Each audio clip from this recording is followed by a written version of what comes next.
رحم الله من قرأ الفاتحة.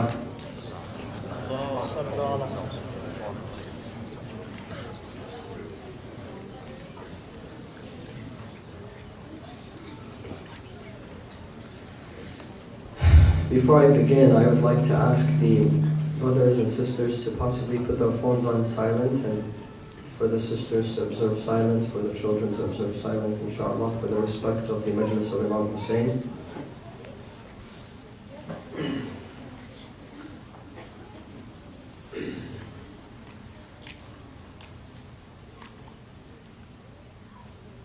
حضرت استاد آیت الله ساجدی برادران و خواهران السلام علیکم و رحمت الله. اعوذ بالله من الشیطان الرجیم. بسم الله الرحمن الرحیم. صلی الله علیک یا رسول الله. صلى الله عليك وعلى أهل بيتك المظلومين.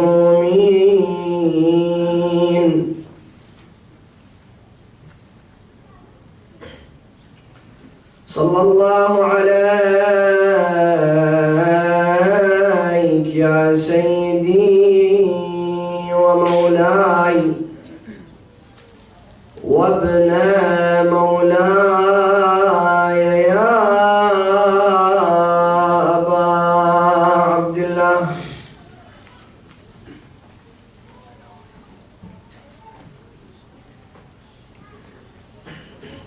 يا رحمة الله الواسعة ويا باب نجاة الأمة ويا عبرة كل مؤمن ومؤمنة غريب مظلوم كربلاء. يا ليتنا كنا معكم سادتي فنفوز فوزا عظيما.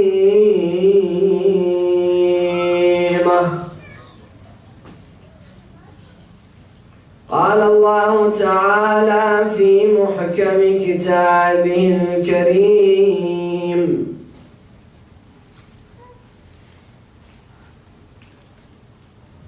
وقوله الحق وهو أصدق الصادقين.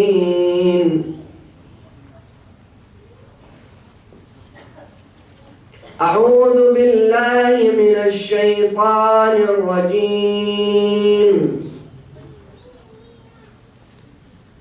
بسم الله الرحمن الرحيم. يا داود إنا جعلناك خليفة في الأرض.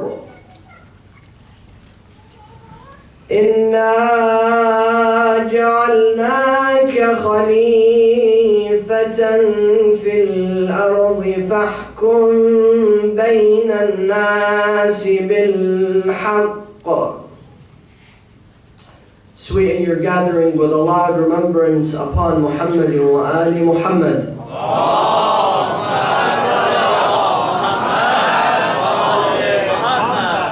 For Allah subhanahu wa ta'ala to shower onto this gathering with His infinite mercy and compassion, recite the second salawat.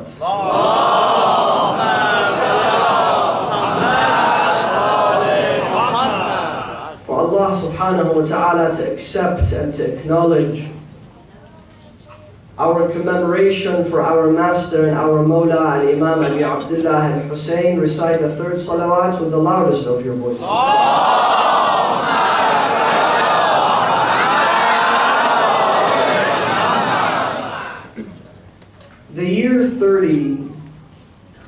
The year 35 after the holy migration of Rasulullah sallallahu alayhi wa sallam from Mecca to Medina, to the year 40 of Hijrah. as amongst the most controversial years within Islamic history. And indeed, those 5 years are the years in which Al-Imam Ali ibn Abi Talib had taken the chair of Khilafah from the city of Kufa.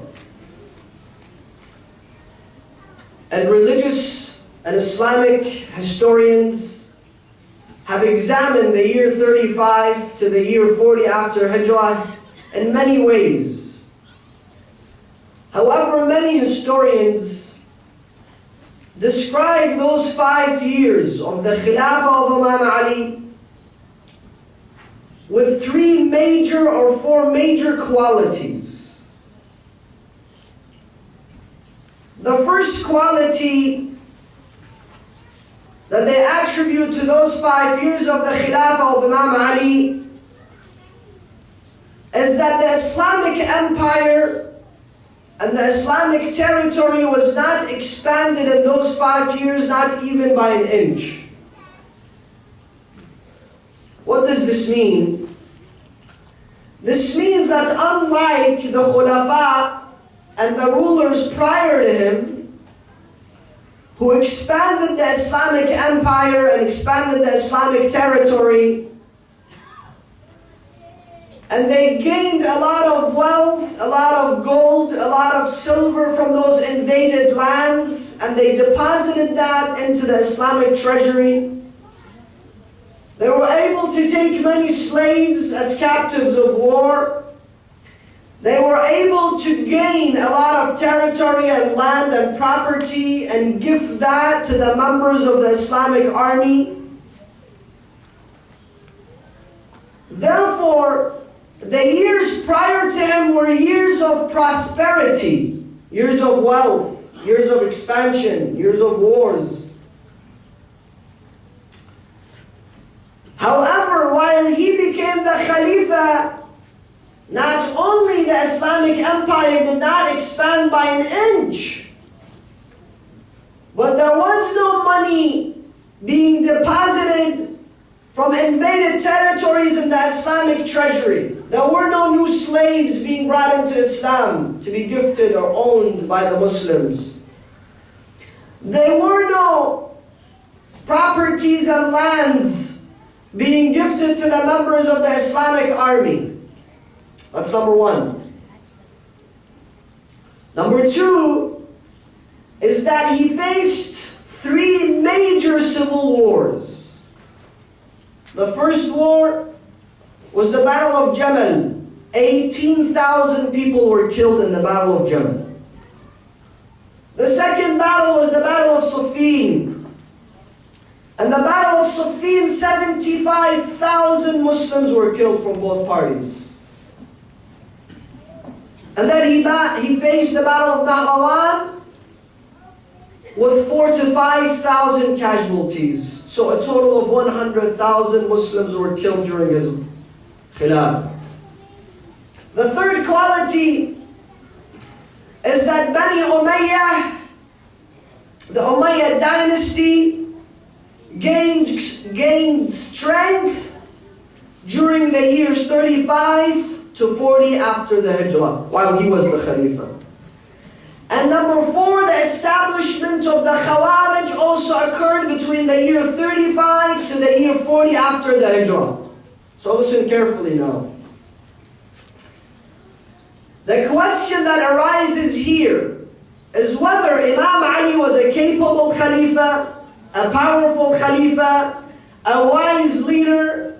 Is this a period in which historians will look back at and say that indeed the year 35 after Hijrah to the year 40 after Hijrah is a period where we should be proud of? Or is it a period of civil war, poverty, lack of expansions, and a period that indeed does not reflect the wisdom of a capable ruler?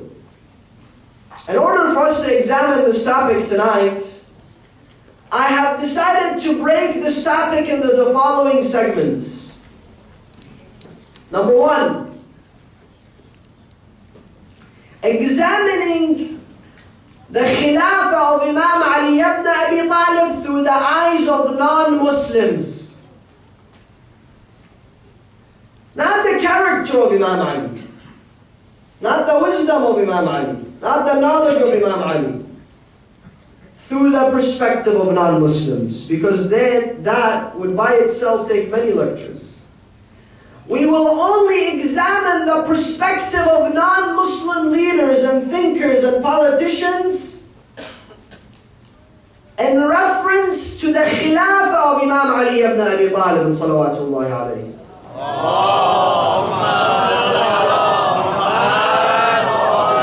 Number two, we will examine the philosophy of Imam Ali when it comes to governance and power. Number three, we will examine the opposition of Imam Ali's perspective and philosophy on governance and power. Number four, we will examine the extremely important events which took place prior to the departure of Rasulullah from this dunya and until he took the Khilafah in the year 35. And finally, we will look at Imam Ali ibn Abi Talib's treatment towards the opposition and the rights and privileges which they enjoyed while he was the Khalifa of his time. وَصَلُّوا عَلَى مُحَمَّدٍ وَآلِ مُحَمَّدٍ.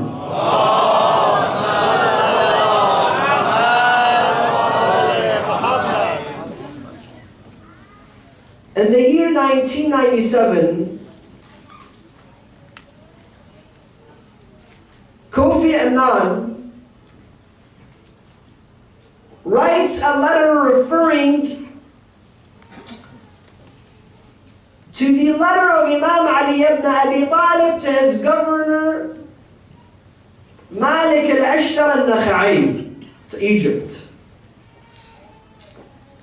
He quotes and references the letter where Imam Ali writes to Malik, وَيَا مَالِكْ أشعر قلبك الرأفة والرحمة للرعية ولا تكن عليهم سبعا ضاريا فإنهم صنفان إما أخ لك في الدين أو نظير لك في الخلق. O Malik, do not allow your heart to be like the heart of a beast, of a lion, waiting to attack the subjects. However, allow your heart to feel compassion, to feel mercy for those subjects. For either they are one, your brethren in faith, or two, your brethren in humanity. So Kofi Annan makes a reference to this letter and he says, all the world leaders today shall emulate the example of Ali in their governance. Shall emulate the example of Ali ibn Abi Talib in their governance. In the year 2002, the committee, the United Nations Committee on Human Rights, in their extensive report, write the following statement. Listen to the statement. They wrote in their extensive report that the Caliph Ali ibn Abi Talib is the fairest governor which appeared in human history. Can you comprehend this? The Caliph Ali ibn Abi Talib is the fairest governor who has appeared in human history. Human history has not seen a governor more fair and compassionate than Ali ibn Abi Talib. That is why a Christian thinker, a Christian author by the name of Paul Salama. Paul Salama has a lot of poetry, a lot of writings, and every time he uses the example of nobility, he uses Ali. Every time he uses the example example of bravery, he uses Ali. Every time he uses the example of knowledge, he uses Ali. Every time he gives the example of generosity, he uses Ali. So they went to him, they said to him, Agha, شما مسیحی هستی یا شیعه هستی? Are you Christian or are you Shia? Because you seem not to know anyone besides Ali, a Christian Lebanese thinker, author. So he writes a book. He writes a book called Ali, the Voice of Human Justice. Ali, the Voice of Human Justice, and in the introduction of that book, he writes those lines of poetry, responding to the claim whether he is Shi'i or Christian. What does he say? He says, لا تقل شيعة غلاة علي إن في كل منصف شيعية. Do not say that the Shia exaggerates in their love for Ali, for in every just man is Ali ibn Abi Talib. In every just human being lies Ali ibn Abi Talib. لا تقل شيعة غلاة علي. Do not say that the Shia exaggerate in their love for Ali. إن في كل منصف شيعية. For in every just man lies Ali. Then he says, جلجل الحب في المسيحي حتى صار في فرط حبه علويا. يا سماء اشهدي ويا أرض قري إنني قد ذكرت عليا. What does he say? He says, the love of Ali has boiled in the heart of the Christian, referring to himself. And that's whether his love for Ali, he has not only become a Shia, but he's become a Alawi. Then he says, O skies, witness, and O soil of this earth, confess that I have uttered the name of Ali. I have said the name of Ali. Number two, what was the philosophy of Imam Ali ibn Abi Talib towards governance and power? When he became the Khalifa and the most powerful man ruling the Islamic territory and the Islamic empire, one day he was fixing his sandal. He had a na'al, and he was fixing his na'al. Ammar came to him. Ibn Abbas narrates that Ammar came to him and he said to him, Ya Amir al-Mu'mineen, there is a delegation of respectful people, very important people, and they are here to congratulate you because of taking the Khilafah. Because now that you are the Khalifa, they have gathered from all over the Islamic territory to give their respect to you, to congratulate you, as he was fixing his shoes, his sandal. So he took the sandal, he waved the sandal to Ibn Abbas. He said, Ya Ibn Abbas, how much is this sandal worth? Ibn Abbas says, فَاسْتَحْيَيْتُ مِنْ. I was ashamed to tell him it's worthless. It has no significance, it has no value, because he had taken that na'al so many times to the repair that nobody would pay anything for it. But I said to him, Ya Amir al-Mu'mineen, dirham. It's worth a dirham, a penny, a cent. So he says, Ya Ibn Abbas, this khilafah of yours, this position of yours, is worth less than this na'al to Ali ibn Abi Talib if he does not give justice to those who are facing injustice. This is his philosophy on power. This is his philosophy on governance.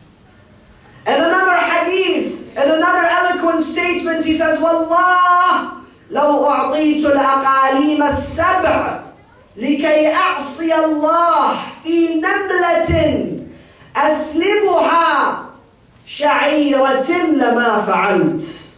He says, I swear by Allah, if they give me the seventh heavens and whatever is within them and whatever surrounds them, they give me the entire universe. To take a little piece of bread away from an ant carrying that piece of bread, to take that piece of bread from the ant in injustice, I would not do so.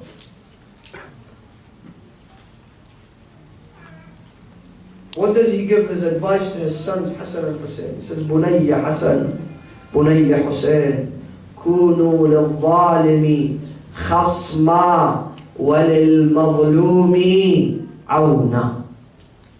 O Hassan, O Hussein, stand in the face of oppression and injustice and be an assistant and an ally to the oppressed, to the mazlum, to the poor people. Today we find that Muslims in Afghanistan and Iraq and Syria are killing other Muslims. Yesterday in Iraq, one car bomb, 35 dead, 65 injured. Same thing in Kabul, same thing in Karachi, same thing in Lahore, same thing in different parts of the Islamic world. Muslims killing one another. Huh? But Imam Ali ibn Abi Talib, listen, you are the followers of Ali. But we do not follow Ali just by name. We follow Ali by respect we give to others. We follow Ali in the way he taught us, and the map he drew for us. We don't just say we're the followers of Ali, but we disrespect other people. We humiliate other people. We put other people down. This is not the method of Imam Ali.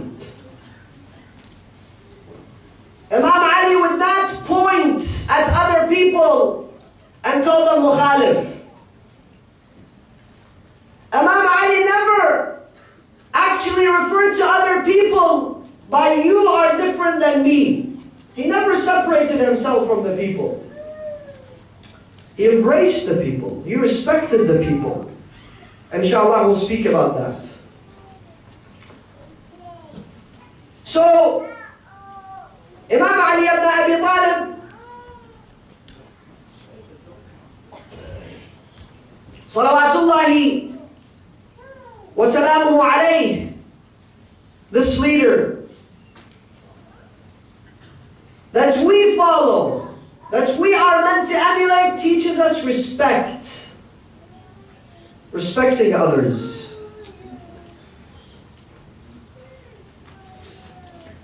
صدای بچه هایی که من اذیت میکنم، اگر خواهش میکنم اگر بتونید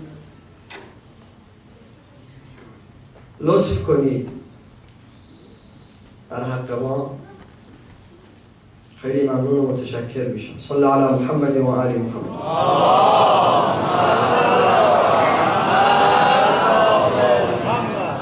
He says in his khutbatul jihad, khutbatul jihad, go read Nahj al-Balagha, open khutbatul jihad. He says,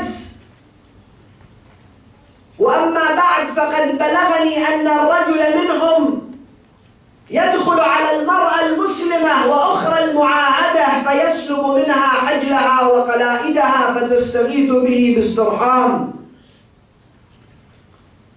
And I have now heard, Imam Ali says to his people, I have now heard that some of the troops of Muawiyah coming inside Iraq go on to the Muslim woman, and non-Muslim woman under the protection of Islam, وَأُخْرَى الْمُعَاهَدَةِ, and they take away their jewelry, they take away their earrings, they take away their jewels. Then he says, if a Muslim man hears this news, that the Muslim army was attacking the Muslim female and the non-Muslim female who needed protection, and dies, وَمَاتَ مِنْ بَعْدِهِ أَسَفًا لما كان عندي ملوما بل كان عندي جديرا به. If you were to die from sadness and sorrow, I would not blame that man. This is Imam Ali's definition of power. To help the poor, to help those in need of power, whether it's a Muslim woman or a non-Muslim woman under the protection of Islam. He never differentiated between the Muslims and the non-Muslims when he was the Khalifa. You've all heard the story of the Christian beggar. A man was begging. Imam Ali says, "Ma hada?" What is this man begging? They say to him, "Ya Amir al-Mu'mineen, innahu rajulun Masihi, Nasrani." "Oh, Ya Amir al-Mu'mineen, he's a Christian man begging." Imam Ali says, "I did not tell you what is he. What is his religion? I said, what is this? Why is there a beggar?" A woman comes to him to receive the money from Bayt al-Mal. So he gives her, and she also comes with her slave. So he gives the slave. This woman goes home and comes back. She says to him, "Ya Amir al-Mu'mineen, excuse me, I think you made a mistake." He said, "Why?" She said, "Because I'm an Arab. I'm a Muslim. My slave is a non-Arab and she's not a Muslim. But you gave her the same amount you gave me. So I think you made a mistake." Imam Ali takes a little bit of the sand from this hand. He takes a little bit of the sand from this hand and he raises his hands. And he said, "What is the difference between this and this?" The woman says, "There is no difference between this and this." Then Imam Ali says, "أنت خلقت من هذا وهي خلقت من هذا." You were created from this and she was created from this. Aqil, his brother, comes to him. His older brother who had gone blind. Imam Ali says, when he came, I can see the signs of hunger and starvation on him. I can see how poor he was. Sisters, what language should I say? English, Farsi, what other language? Spanish? If there are children making noise, I cannot continue my lecture. With all due respect, please allow me to continue, inshallah, to observe silence. May Allah bless you. May Allah, this is the respect we give to the majlis of Imam Hussein. I know that all of us want to bring our children, we want the barakah for our children. However, everything has its etiquettes. We cannot speak in the middle of salah. It has a specific etiquette. We have to face the qibla, it has a specific etiquette. Also the majlis of Imam Hussein has a specific ihtiram and etiquette. May Allah bless you. Sallu ala Muhammad wa ali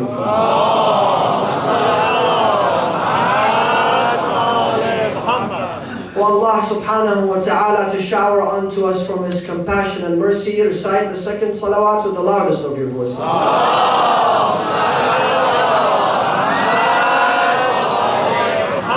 Aqil comes to him, he says to him, "Ya Ali, everyone when they became the Khalifa, they were giving to their brothers, to their sisters, to their cousins, I do not have money to live. Give me more from Bayt al-Mal." Imam Ali, he has a candle. He goes and turns off one candle, he turns on the other one. Aqil says to him, "Why?" He says to him, "Because this is a personal matter you have with me. I cannot use the candle from Bayt al-Mal. I use my personal candle." Then he says to him, "Aqil, sit down, I will give you." So Aqil sits down.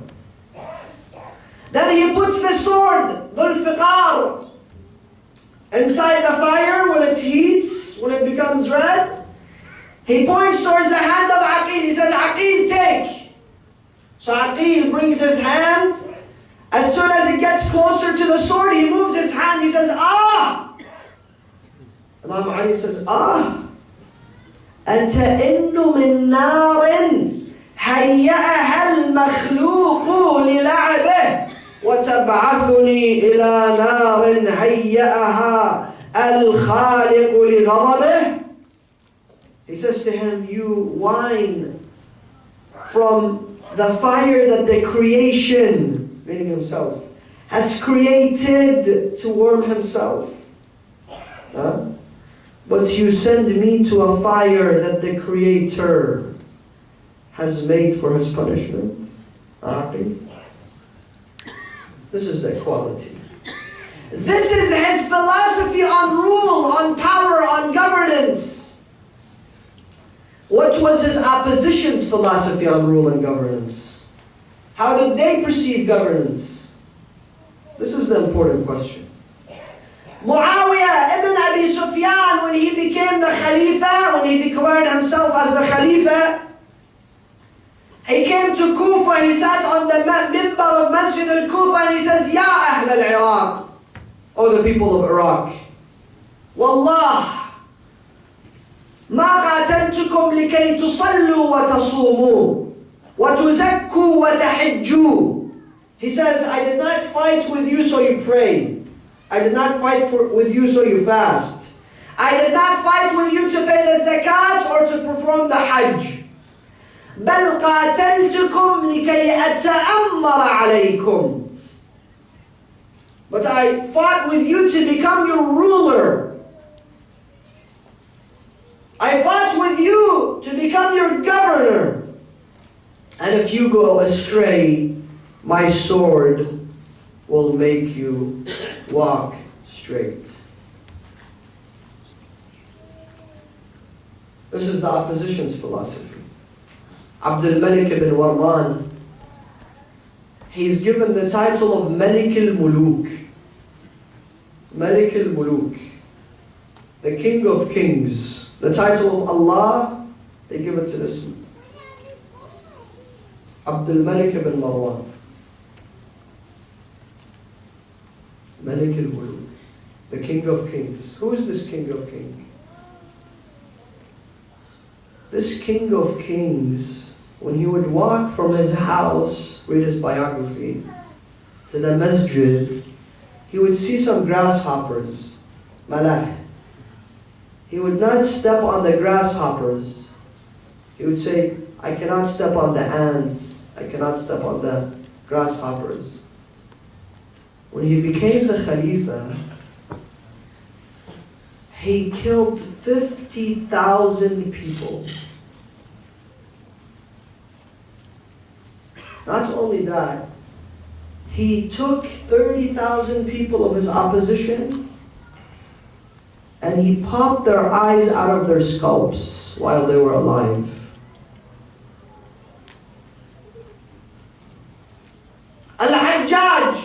Al-Hajjaj was born in the 40th year after the Hijrah. Al-Hajjaj ibn Yusuf, the governor of Bani Umayyah to Iraq. The man who would say, I wish I was in Iraq, I was in Karbala to kill Hussein. Hajjaj would not eat a meal unless there was blood from the followers of Ahlul Bayt in the meal. Sometimes you would say, I have no appetite. Go bring someone from the followers of Ali, kill him in front of me so I can have appetite to eat.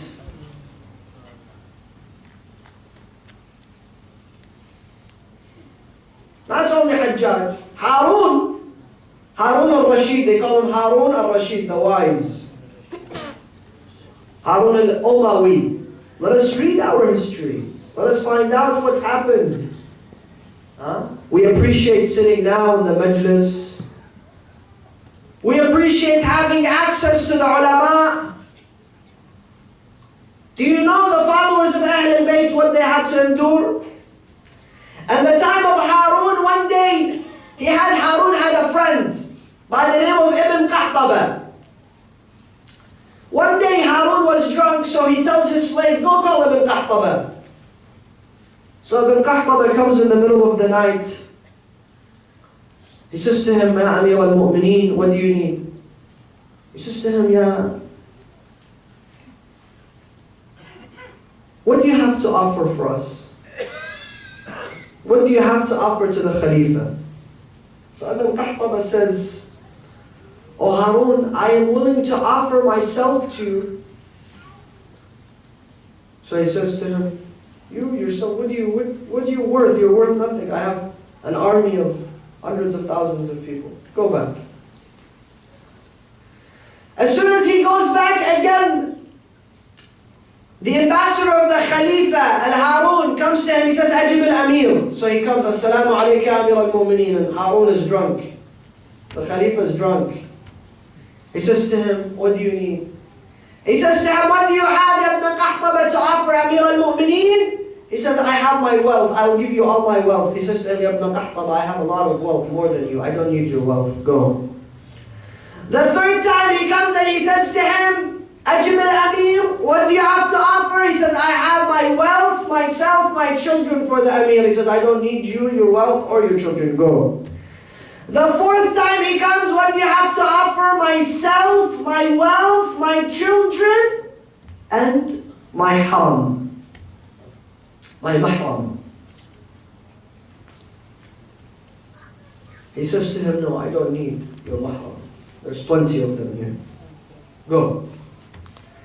The fifth time he says, "Ajib al-Amir," he says, "I am willing to give all of that and one more thing." What is it?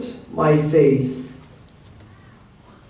my religion, my deen, my iman. So then Amir al-Mu'mineen, Harun al-Rashid, the wise, says to Ibn Qahtaba, "You have a deal. Sell your faith to the Amir." He sold his faith. When we hear such stories, let's think. Who have we sold our faith to? Who have we sold our faith to?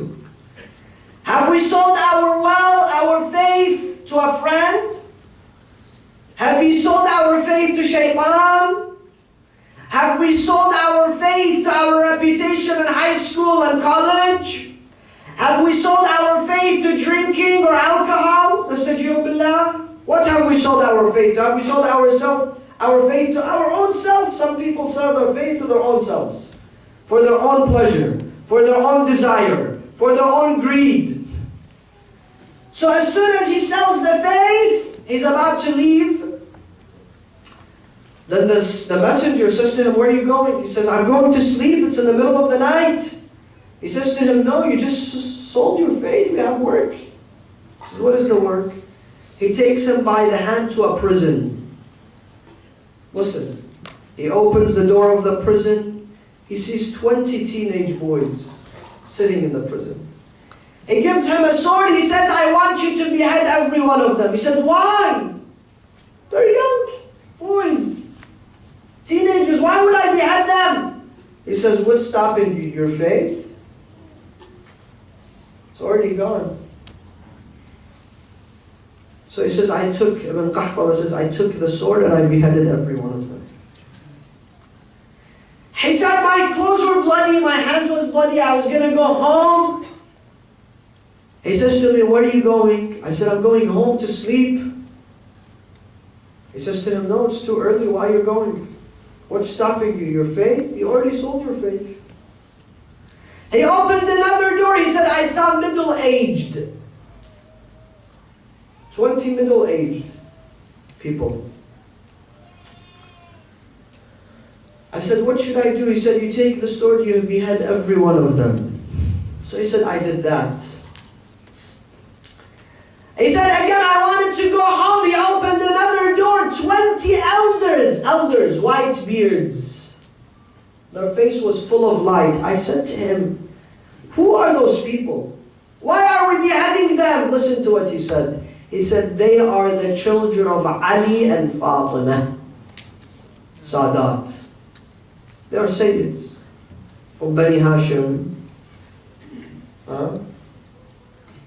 And that's why we killed them." So he said, "My hands were shaking. They were elderly. Ulama. How can I behead them?" He said, "But it did not matter to me because I had sold my religion So he said, I beheaded 19, I approached the 20th one, I raised the sword. He said to me, Yabna Qahtaba, hold on before you kill me. I said to him, yes. He said, what would you tell our grandfather Rasulullah in the day of judgment if he tells you in one day you killed 60 Sayyids? What would you tell him? So he said, I raised the sword and I killed him. Why? Because the opposition's philosophy on rule and governance was that it has to stay. It has to stay by any means necessary. Whether we kill 60 Sayyids in one day, whether people sell their faith, it does not matter. As long as this faith stays. And let me tell you something. Some people hear the story and they say, Allahu Akbar. This Hajjaj was such a bad man. Allahu Akbar, Ibn Qahtaba was so bad. Allahu Akbar, Harun al-Rashid was so bad. But sometimes me, when I'm given some power, I also abuse the power. I also become another Ibn Qahtaba. I also become another Harun. I also become another Hajjaj. One of my relatives, he says, one day, I went to Bazaar Tehran. There's a masjid, old masjid called Masjid al-Shah. Now it's called Masjid Imam Khomeini. He said there's people use the bathroom. So when they enter the bathroom, there's cans where people use to wash themselves. So he says there's a man, the janitor, he's sitting there. You give him some money, you take a bucket, and you go in the bathroom to wash yourself, huh? He says a man came, he was in a rush, he was in a hurry, Adaladash.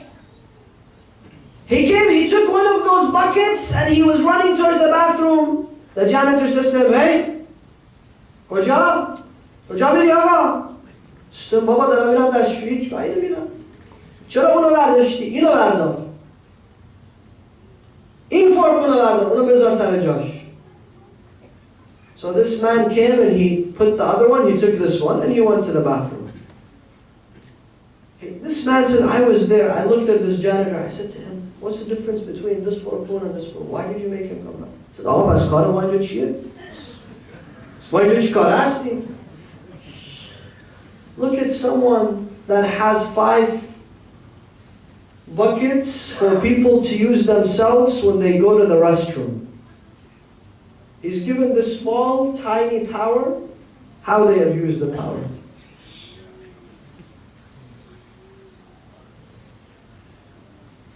Sometimes we're tested by power. We're given some authority. We should ask ourselves, what are we doing with this authority? What are we doing with this power? Are we abusing it? Are we using it in the right way? Number 3, what were the major events which took place in the time before the death of Rasulullah until the 35th year after the Hijrah? I will go through them very quickly. Very quickly. Number 1, Sahih Bukhari states, and the section of visiting the ill. Last section is called visiting the ill. Ibn Abbas states, he says it was the Thursday before the Monday when Rasulullah passed away. Rasulullah passed away on a Monday. This is Thursday. So he says on a Thursday we were gathered next to Rasulullah sallallahu alayhi wa alihi wa sallam, and Rasulullah was ill. Sallu alayhi. Sallu ala Muhammad. He says we were there next to Rasulullah, then Rasulullah stated, listen to this. Rasulullah stated, آتوني بقلم وقرطاس لكي أكتب لكم ما إن تمسكتم به لن تضلوا بعدي أبدا. allow me to write something for you on a piece of paper so that if you follow, you would not go astray. This is Sahih Bukhari. By Ibn Abbas, on the Thursday before the Monday of the demise of Rasulullah. Then he says the people there were divided into two groups. When Rasulullah says, give me a paper and pen, the people next to him were divided into two groups. Some of them said, yes, give Rasulullah a paper and pen to write. And then the other group said, do not give a paper and pen to Rasulullah.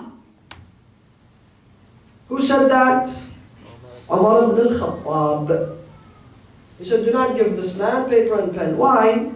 Because he's sick. He may say something, he doesn't mean. So don't give him a paper and pen. So they began, Ibn Abbas said, they began to argue amongst themselves. One says give, one says don't give, one says give, one says don't give. Until Rasulullah says, تَنَحُوا عَنِّي لَا يَنْبَغِي الْجِدَالُ عِنْدَ رَسُولِ اللَّهِ.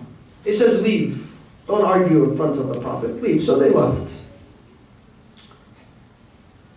Now, Rasulullah sallallahu alayhi wa sallam, whatever he was writing, we're not going to say what he was going to write. But whatever he's going to write, he says, if you follow, then you will not go astray. Huh? But Rasulullah was not given the paper and pen by the Muslims. This is the first incident. We have to understand history. What is the second incident? The second incident was when the first Khalifa Abu Bakr was on his deathbed. Tarikh al-Kabir, the Grand Tarikh, Imam Bukhari, volume number 2, page 105. He says when Abu Bakr was on his deathbed, Umar ibn al-Khattab came to him. He said to him, have you done your wasiyah? Have you written your wasiyah?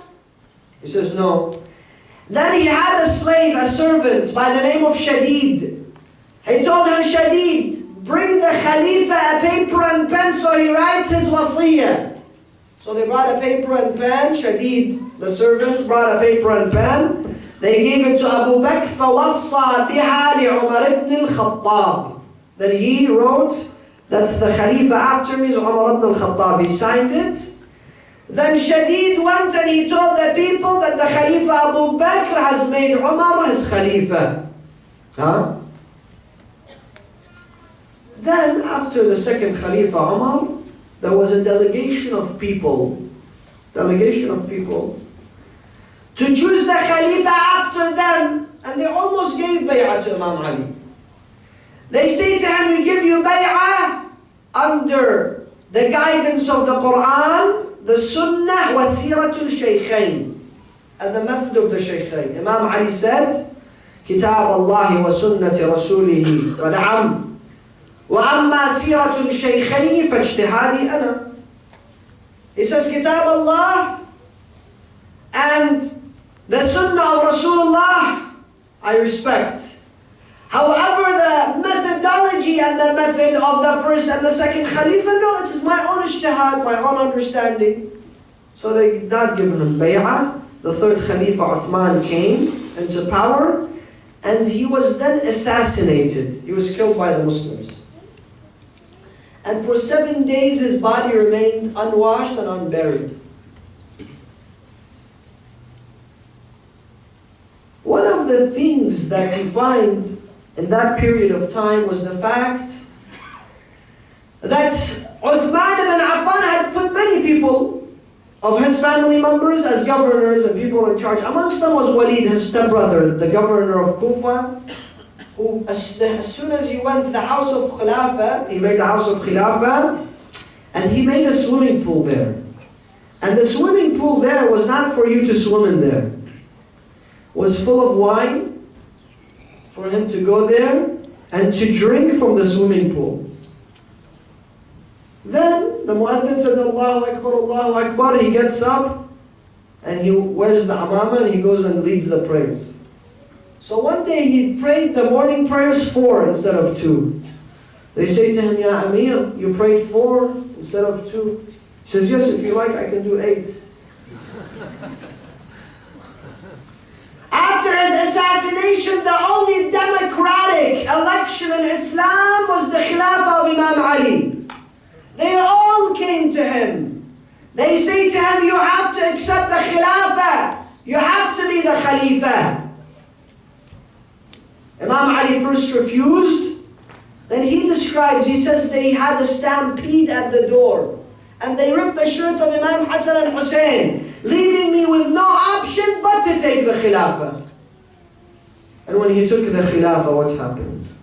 The first war was Jamal, 18,000. The second war was Siffin, 75,000. Then Nahrawan, 4,000 or 5,000 people. The agony in his heart. 35 years later, 40 years later, after the demise of Rasulullah, one day he's sitting, they bring him some halwa. They say to him, Ya Imam, please have some of this halwa. He says, no. They say, why? He says, نحن في حزن. We're mourning. We're in azab. They say, azab of whom? He says, the azab of Rasulullah and Fatima. Allahu Akbar. And he would always say, Ilahi ib'ath ashqaha لكي يخضب دماء هذه بهذا. Oh Allah, send the worst of them, the most evil of them, so that he would take the blood of this to dye the blood of this. Until Ibn Muljam came and struck him with the sword. And he then says, Fustu Rabbul Kaaba. Then he fell. Imam Ali fell in the mihrab. Traditions say Imam Hussein came and held his head in his lap. And the sword was poisoned for 40 days. It was laying in poison. So Imam Ali was fainting, losing conscience.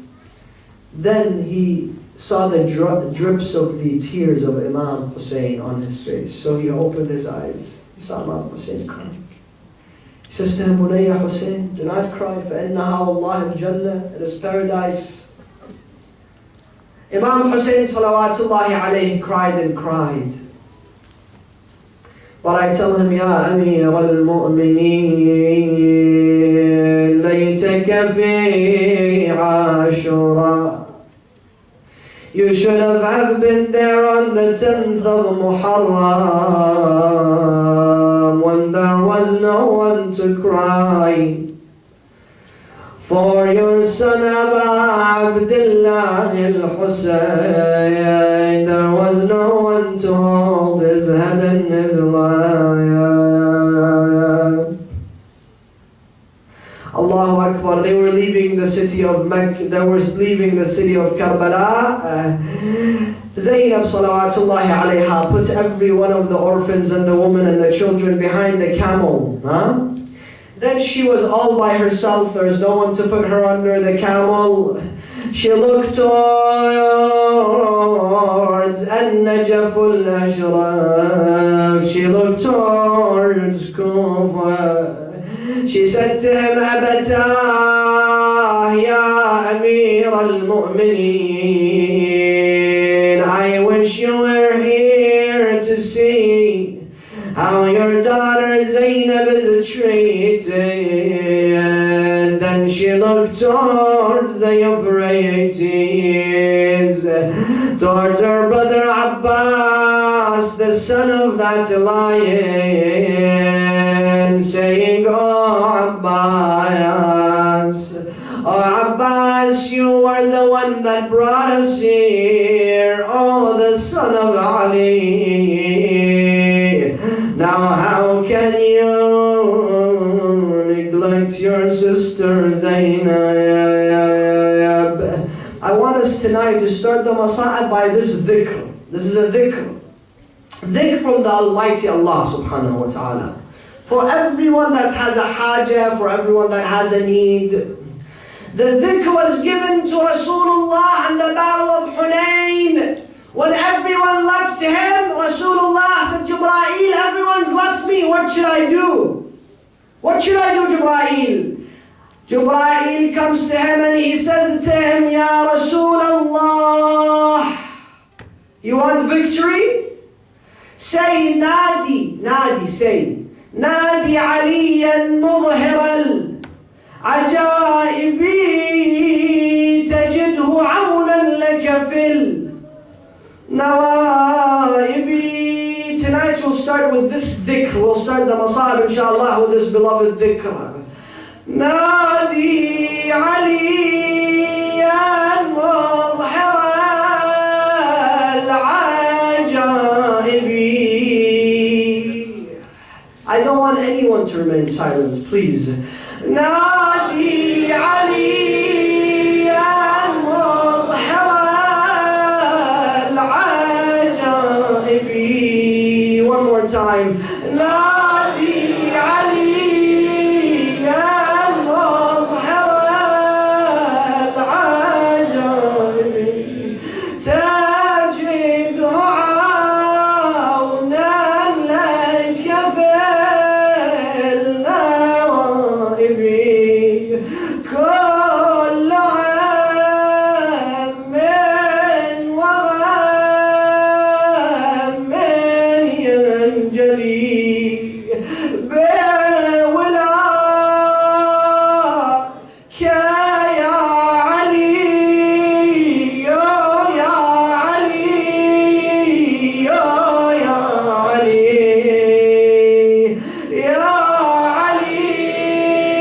يا I want to see the voice of the lovers of Ali. Ya Ali, ya Ali, ya Ali, ya Ali, ya Ali, ya Ali. صاحب الزمان الإمام المهدي عجل الله تعالى فرجه says every time he wants me to be present in a majlis, then you have two options. You either recite the masa'ib of my grandmother Fatima or the tragedy of my uncle Abbas. Today is the day of Friday. Today is the day that belongs to him. I want all of us همه با هم زمزمه بکنیم. بهش میگیم یا ابا صالح التماس دعا هر کجا رفتی یاد ما هم باش. ابا صالح التماس دعا هر کجا رفتی یاد ما هم باش. یا ابا صالح التماس دعا هر کجا رفتی یاد ما هم باش.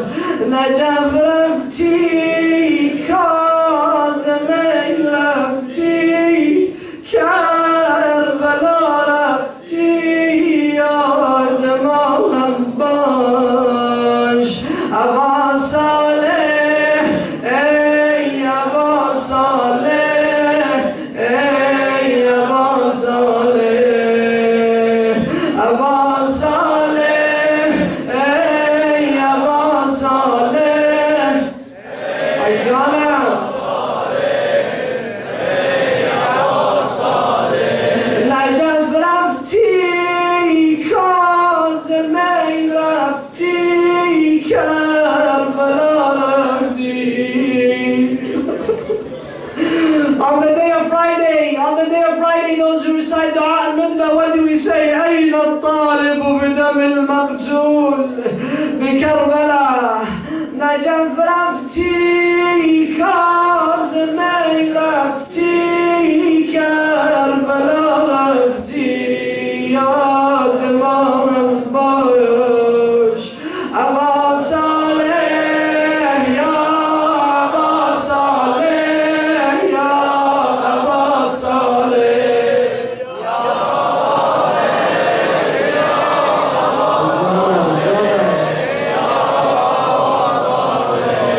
مدینه رفتی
رفتی یاد ما هم باش. یک بار دیگه اینو میخونم و التماس دعا دارم. شب جمعه کربلا رفتی یاد ما هم کن چون زدی بوسه کنار قبر ابوالفضل با صفا رفتی یاد ما هم باش. ابا صالح ای ابا صالح ای ابا صالح ابا صالح ای ابا صالح ای ابا صالح نماز حاجت که میخوانی از برای فرج مسجد کوفه شدی محرم در مناسک حج یا منا رفتی یاد ما هم باش. ابا صالح ای ابا صالح ای ابا صالح ای ابا صالح ابا صالح ای ابا صالح ای ابا صالح. این جمله هم فقط بگم ذکر ابوالفضل. He went to the Euphrates, he went inside the water, he raised the water to drink from the water. As soon as he raised the water, he remembered the Allash of his brother Hussein.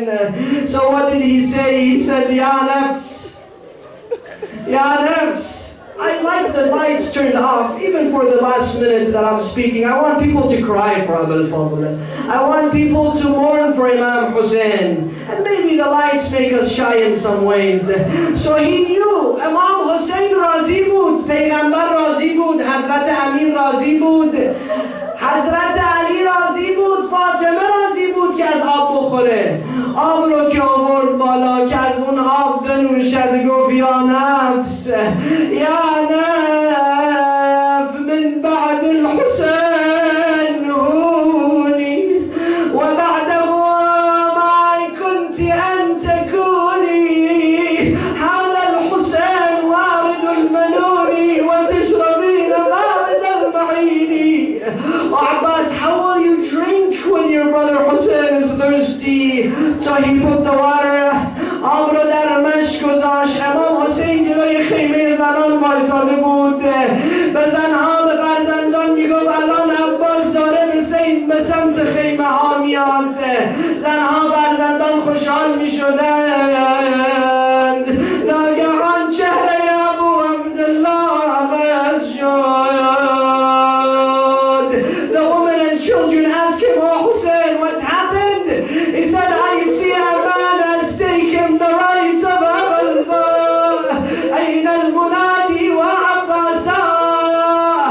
They took the right hand. He said, والله إن قطعتم يميني إني أحامي أبدا عن ديني وعن إمام واضح اليقين نجل النبي الطاهر الأمين.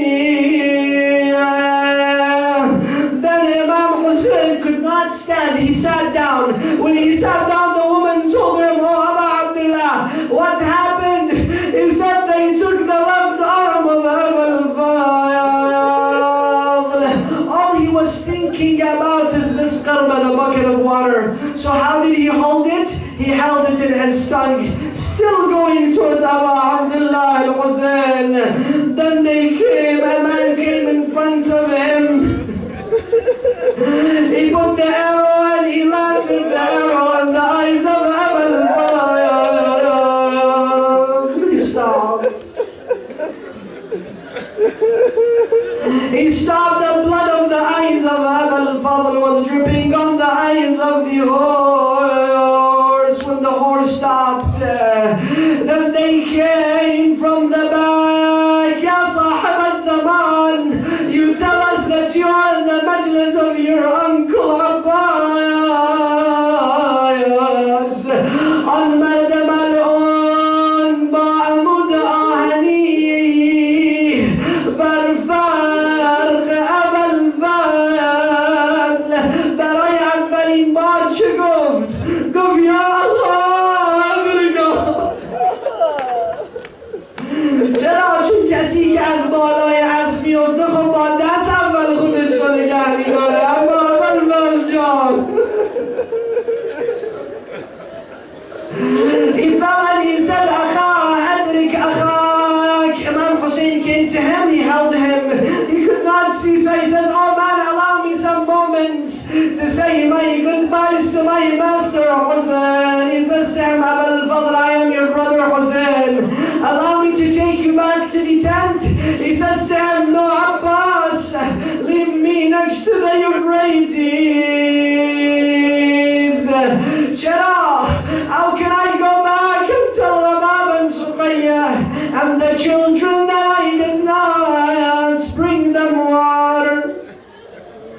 يا كاشف الكرب عن وجه أخيك الحسين اكشف كربي بحق أخيك الحسين.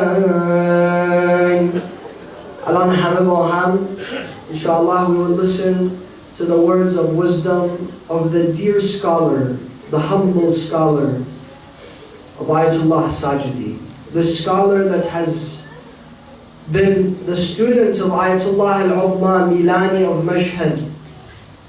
And now he's here to serve you, brothers and sisters.